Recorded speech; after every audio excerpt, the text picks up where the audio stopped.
देखो last time पे हमने पढ़ा था इसमें कि किसी भी लिविंग ऑर्गेनिजम्स की जब हम बात करते हैं तो उनका जो बेसिक रिक्वायरमेंट है वो सबका सिमिलर होगा। यहाँ इस चैप्टर में मेनली हम प्लांट न्यूट्रिशन की बात करते हैं। यहाँ पर प्लांट न्यूट्रिशन की जब हम बात करेंगे तो एक्चुअल में कैसे पता चलेगा कि कौन सा न्यूट्रिएंट क्या स्पेसिफिक रोल प्ले करेगा, ठीक, ये तभी पता चल सकता है जब हम उनको एब्सेंट करके प्लांट को देखें कि उसके एब्सेंस होने से प्लांट पे उसका क्या इम्पैक्ट पड़ रहा है, ठीक। तो सबसे पहले 1860s के टाइम पे जब जूलियस वॉन सैक्स ने हाइड्रोपोनिक्स बताया था, हाइड्रोपोनिक्स के बारे में, that is soilless culture with nutrient solution, तो इस एक्सपेरिमेंट से हमें पता चला कि कौन से जो न्यूट्रिएंट्स हैं वो इसेंशियल हैं और कौन से नॉन इसेंशियल हैं, ठीक। इसेंशियलिटी का पूरा क्राइटेरिया हमने डिस्कस किया था लास्ट लेक्चर में, जिसमें हमने जाना था कि अगर प्लांट अपनी लाइफ साइकिल को कंप्लीट नहीं कर पा रहा है किसी न्यूट्रिएंट की एब्सेंस की वजह से, तो वो क्या है, इसेंशियल है। दूसरा, जो भी इनमें न्यूट्रिएंट्स हैं वो किसी न किसी मेटाबॉलिक एक्टिविटीज में इन्वॉल्व होते हैं, तो अगर उनकी एब्सेंस हुई तो वो मेटाबॉलिक एक्टिविटीज वो परफॉर्म नहीं कर पाएगा।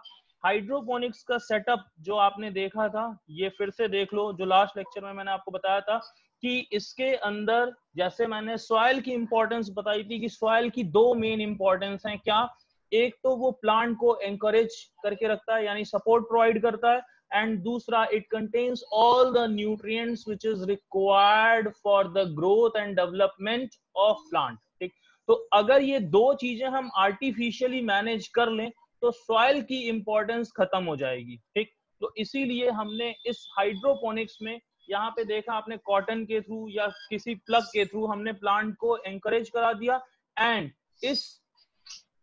इसके अंदर जहां पर आप देखते हो सॉइल जनरली रहता है, वहां पर अब सॉइल को हटा के हमने न्यूट्रिएंट सॉल्यूशन प्लेस कर दिया है और एक फनल भी लगा दिया है ताकि टाइम टाइम पर हम इनको न्यूट्रिएंट सॉल्यूशन प्रोवाइड करते रहें। क्लियर है? इस हाइड्रोपोनिक्स से एक क्वेश्चन ये भी पूछा जाता है कि हम हाइड्रोपोनिक्स किसके लिए यूज कर रहे हैं नॉर्मली, तो जनरली हाइड्रोपोनिक्स वेजिटेबल्स के लिए, लिट्यूस के लिए आपने देखा था कि यूज करते हैं। यहाँ पर इस पूरे सेटअप में हमें ये पता चल जाता है कि कौन से न्यूट्रिएंट्स या एलिमेंट्स इसेंशियल हैं और कौन से इसेंशियल नहीं है, कौन से इसेंशियल हैं और कौन से इसेंशियल नहीं है।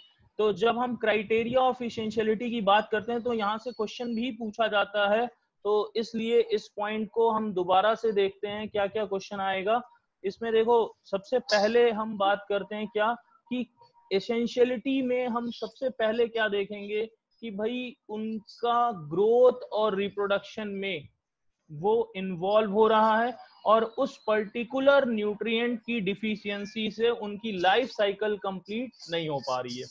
दूसरा हम क्या देख रहे हैं, दूसरा हम देखते हैं कि उनका जो भी फंक्शन है, जैसे एसेंशियलिटी का एक ये भी क्राइटेरिया है कि उसको रिप्लेस नहीं किया जा सकता है, ठीक। तो जो न्यूट्रिएंट है वो स्पेसिफिक है, स्पेसिफिक रोल परफॉर्म करेगा और दूसरा कोई उनका फंक्शन परफॉर्म नहीं कर पाएगा, तो इसको हम इसेंशियलिटी का मेनली क्राइटेरिया कहते हैं। क्लियर है? अब देखो इसमें जो सबसे इंपॉर्टेंट था वो ये था कि आपको यहाँ पर एक चीज याद होनी है, वो क्या कि यहाँ पर कौन सा न्यूट्रिएंट, पहले तो हमें ये याद रखना है कि हमने लगभग 105 एलिमेंट्स अभी तक डिस्कवर हुए, उससे ज्यादा, जिसमें से 60 हमें प्लांट में देखने को मिलते हैं और उसमें से 17 ऐसे हैं जो इसेंशियल हैं, जिनकी एब्सेंस अगर हुई तो वो डिफिशियंसी सिम्टम्स को शो करेंगे, ठीक। दूसरा, इसके अंदर जब आप देखोगे थर्ड पॉइंट, तो कोई भी एलिमेंट को एसेंशियल हम तब मानेंगे जब वो डायरेक्टली मेटाबॉलिज्म के अंदर इन्वॉल्व होगा, डायरेक्टली मेटाबॉलिज्म के अंदर इन्वॉल्व होगा। क्लियर? अब यहाँ पे जब हम बात कर रहे हैं तो इन 17 में से, इन 17 जो हमने बात किया है एसेंशियल एलिमेंट्स का, इस 17 में से कुछ मैक्रोन्यूट्रिएंट की कैटेगरी में आते हैं और कुछ माइक्रोन्यूट्रिएंट की कैटेगरी में आते हैं। ठीक, तो पहला क्राइटेरिया क्या है कि किसको हम कहेंगे कि वो माइक्रोन्यूट्रिएंट है और किनको कहेंगे कि वो माइक्रोन्यूट्रिएंट है। देखो ये टर्म से ही सारा क्लियर है, इसमें कुछ भी याद रखने की जरूरत नहीं है। मैक्रो का मतलब क्या है यहाँ पर?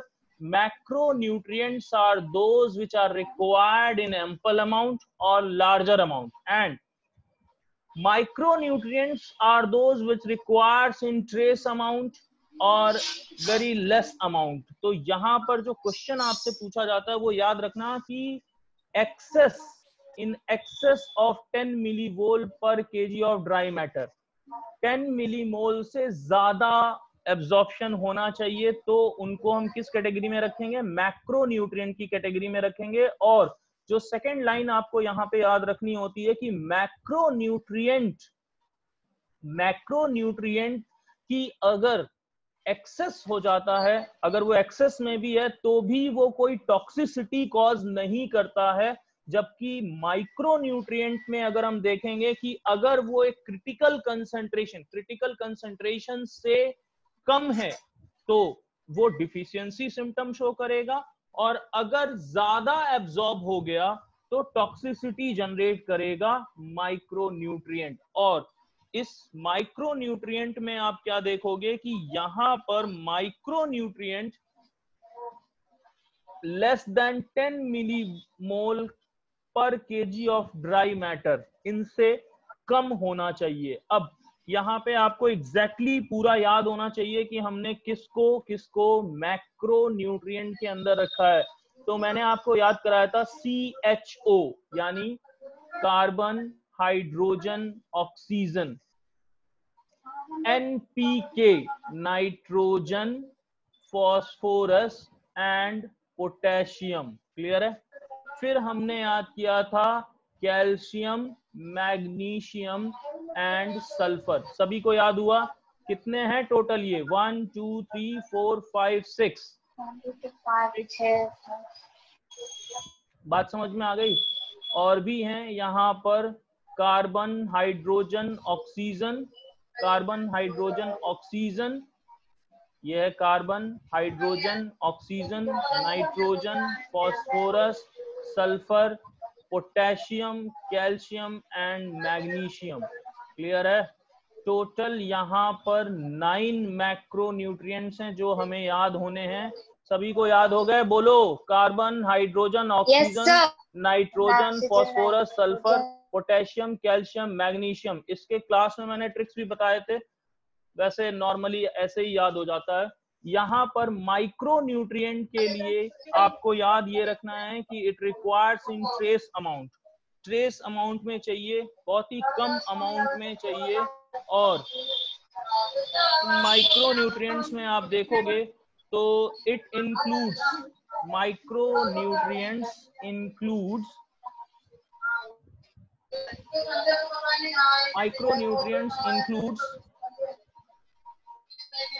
देखो आयरन। अच्छा, आयरन के साथ पहले ऐसा पुरानी बुक्स में देखोगे तो आयरन को हम मैक्रोन्यूट्रिएंट्स में रखते थे, लेकिन अब ये सारी कहानियां आप भूल जाओ। आयरन माइक्रोन्यूट्रिएंट है। Manganese, copper, molybdenum, zinc, boron, chlorine and निकल, ये टोटल 8 हैं। तो ये 8 और 9, ये टोटल 17। बेटा माइक अपना म्यूट कर दो।